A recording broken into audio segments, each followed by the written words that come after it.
अच्छा अब मैं समझा देता हूँ। मैं जानता हूँ पिछली गर्मी में तुमने क्या किया, कोई नहीं पूछता, क्योंकि जब मैं जानता हूँ तो मैं काहे प्रश्नवाचक शब्द लगा के कहूँ कि तुमने क्या किया। यहाँ इसका अर्थ ये नहीं है, मैं जानता हूँ पिछली गर्मी में तुमने जो हरकत की थी। ये क्या का मीनिंग नहीं है, ये जो की मीनिंग है बेटा। और जो समझते हो क्या होता है, जो डर गया वो मर गया, वो वाला जो नहीं है बेटा। ये जो है रिलेटिव प्रोनाउन वाला।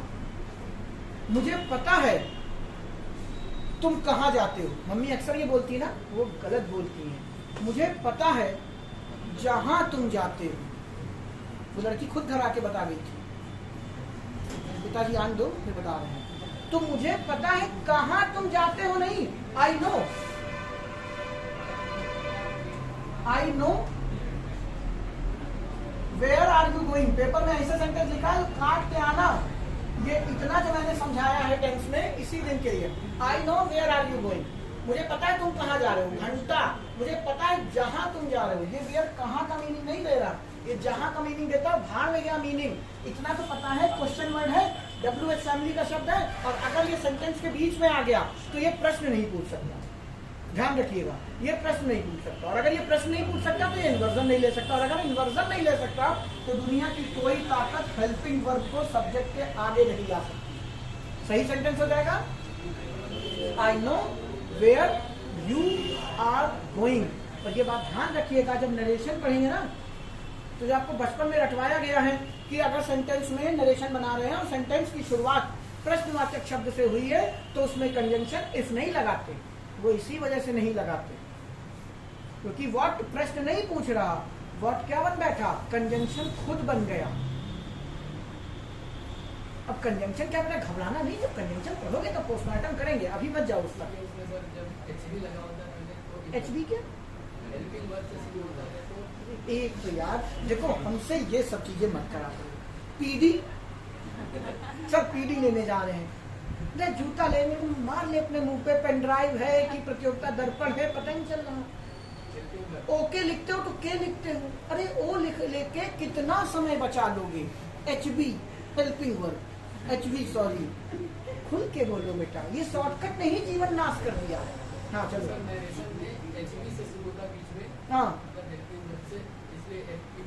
हाँ क्यों, क्योंकि उसमें क्वेश्चन वर्ड है ही नहीं, और क्वेश्चन वर्ड है ही नहीं तो कंजंक्शन तो चाहिए, तो इफ लगाते हो। लेकिन जिसमें वो लगा होता है, और वो चूंकि है तो प्रश्नवाचक शब्द, लेकिन जब नरेशन बनाते हो तो कहाँ आता है, बीच में आता है, आ जाता है। और जैसे ही बीच में आया वो प्रश्न पूछना भूल जाता है, और जैसे ही वो प्रश्न पूछना भूल जाता है वो बन जाता है क्या, कंजंक्शन कह लो चाहे रिलेटिव प्रोनाउन कह लो।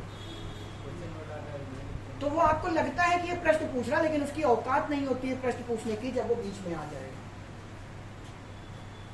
उसका भी रीजन है, क्यों, क्योंकि प्रश्न दो ही तरीके के हैं, close ended, open ended. Close ended में तो जरूरत ही नहीं होती क्वेश्चन वर्ड की, आंसर दो ही होंगे, हाँ या ना, खत्म ना। ओपन एंडेड में आपके पास 50 रीजन होते हैं जवाब देने के, लेकिन जब ये बीच में आ जाएगा तो 50 कहां से हो जाएंगे, क्योंकि वो तो जानता है तुम जहां जा रहे हो।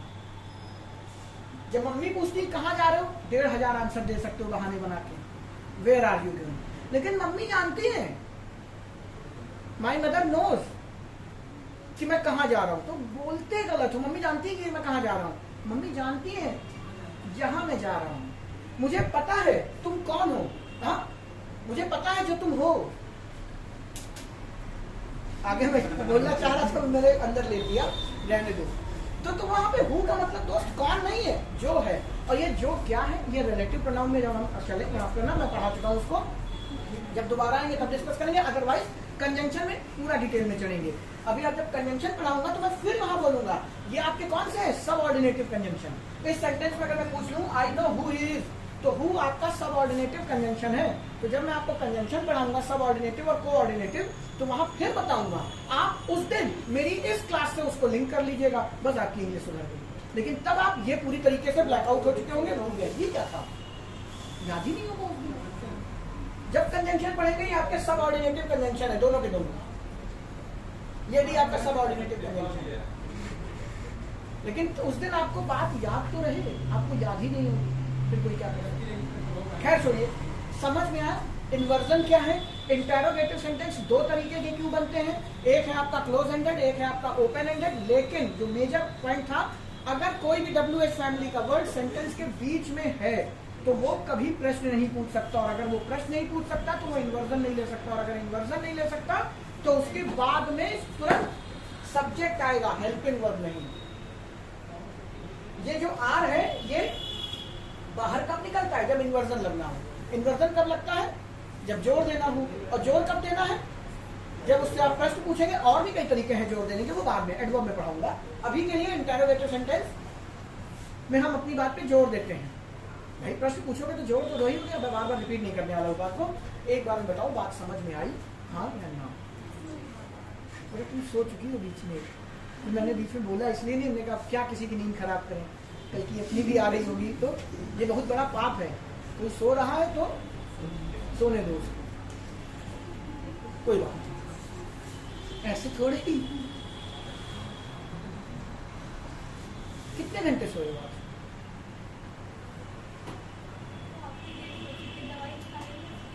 तो यार नन्ही नन्ही जान है तुम लोगों की, दवा किस चीज की खा रहे हो? हाँ तो उसमें तो नींद आ रही, सर्दी की दवा अगर सिरप विरप पी लिए तब तो नींद आ ही जाती। खैर छोड़िए, टाइम बताओ। मिल लो, हाथ मिला, गले मिल लो। एक से एक कलाकार है, क्लास चल रही पहले हाथ मिला। अरे ये वही लड़का है जो तुम्हारी सीट खा जाएगा, वो ज्यादा मेहनत कर रहा है, उसी नौकरी से अपने बीवी बच्चे पाल लेगा, तुम रोड पे ठेला मार रहे हो जिसको तुम हाथ मिला रहे हो। सब तुम्हारे दुश्मन है। अब ये नहीं गला काट देना, पढ़ाई में हेल्दी कंपटीशन, हर एक आदमी आपका क्या है। अब ये नहीं कि सबके घर जाकर सुबह बाइक पंचर कर दो, कोचिंग ना पहुंच पाइए, मैं पढ़ूंगा लाखों की। खैर छोड़िए, टाइम बता पड़ेगा 9:05 हुआ। तो आपका टेंस में बेसिक पूरा खत्म हो गया है। अब हम फटाफट बेटा हेडिंग डालेंगे और उसके अंदर चलेंगे, ज्यादा समय नहीं लेंगे। मेजर हमने सब कुछ आपको पढ़ा दिया। कल हेडिंग बनेगी प्रेजेंट इंडेफिनिट, कहाँ क्यों कब क्यों और कैसे उसका इस्तेमाल होता है वो देखेंगे। हाँ बेटा एक एक टेंस में जाऊंगा मैं। प्रेजेंट इंडेफिनिट हेडिंग डालूंगा, पास्ट इंडेफिनिट डालूंगा, फ्यूचर छोड़वा दूंगा। फ्यूचर के पूरे 8 पढ़ाने के बाद फ्यूचर बताऊंगा, ठीक है। फिर कॉन्टिन्यूअस इसी तरीके से परफेक्ट विद परफेक्ट कॉन्टिन्यूअस। फिर उसमें टाइम, आपने बहुत अच्छे परेशान होते हैं कि कहाँ सेंस लग जाता है, कहाँ फॉर लग जाता है, वो इसी से आधे बिलबिलाए रहते हैं। ये सब हम इसी चैप्टर के अंदर, ठीक है। कल से बकायदा आपकी हेडिंग बनेगी प्रेजेंट इंडेफिनिट। अभी तक आपका बेसिक स्ट्रक्चर चल रहा था, तो मोटा मोटा रिवाइज कर ले। क्या होता है वर्ब, क्या दिखाती है? 3 चीजें, position, state of an action और टाइम। अब आप देख लीजिए टेंस किससे बनता है? टाइम और स्टेट ऑफ एन एक्शन से। तो टाइम दिखाने के लिए ही हमें किसकी जरूरत पड़ी? हेल्पिंग वर्ब की। क्यों? क्योंकि आपकी जो ऑर्डिनरी वर्ब थी वो स्टेट ऑफ एन एक्शन दिखाने में बिजी थी। लेकिन जिस टेंस में आपकी ordinary verb state of an action ना दिखाए या फिर अपनी बेसिक फॉर्म ले, तो वहां पे हमें हेल्पिंग वर्ब की जरूरत नहीं पड़ती। वो कौन से टेंस होते हैं? प्रेजेंट इंडेफिनिट का अफर्मेटिव सेंटेंस और पास्ट इंडेफिनिट का अफर्मेटिव सेंटेंस, जिसमें हमें हेल्पिंग वर्ब की जरूरत नहीं होती, क्योंकि आपकी ऑर्डिनरी वर्ब ही टाइम दिखाने की क्षमता रखती है। लेकिन जहां जहां वर्ब आपकी ordinary verb state of an action दिखाने में बिजी है, कहाँ कहाँ? नेगेटिव और इंटेरोगेटिव में। दूसरा कॉन्टिन्यूअस में, क्योंकि उसको आईएनजी का रूप लेना पड़ता है। परफेक्ट में उसको V3 का रूप लेना पड़ता है। वहां आपको किसकी जरूरत पड़ेगी? हेल्पिंग वर्ब की। तो हेल्पिंग वर्ब कौन कौन हमारे पास? डू, बी और हैव। डू ने कसम खाई कि हम इंडेफिनिट की मदद करेंगे, बी ने कसम खाई, कसम नहीं खाई, मैं एक तरीके से समझा रहा हूँ। बाकी ग्रामेरियन नहीं डिसाइड किया है कि ये करेंगे। ये नहीं कि ये किताब से बाहर निकल के आई बोली मैं करूंगी ये काम। तो do indefinite, be continuous, have आपका क्या है? परफेक्ट है। अभी बी को हम देखेंगे कि ये फाइनाइट है कि नॉन फाइनाइट है, ये थोड़ा सा कठिन है। कॉन्टिन्यूअस मैंने जब शुरुआत की थी तब भी बोला था, गाड़ी का पहला गियर सबसे पावरफुल होता है, और किसी भी टाइमलाइन में सबसे पहले शुरुआत किसकी होती है? आज की भी क्लास पहले स्टार्ट हुई, फिर प्रोग्रेस पे चली, तो कॉन्टिन्यूअस से ही स्टार्ट होता है। तो ये थोड़ा सा हार्ड है, जो अभी हम परसों आपको दर्शन कराएंगे इस चीज के। फिर आपका क्या है? परफेक्ट है। उम्मीद करते हैं बेसिक दिमाग में बैठ गया होगा कि क्यों हो रहा है ऐसा।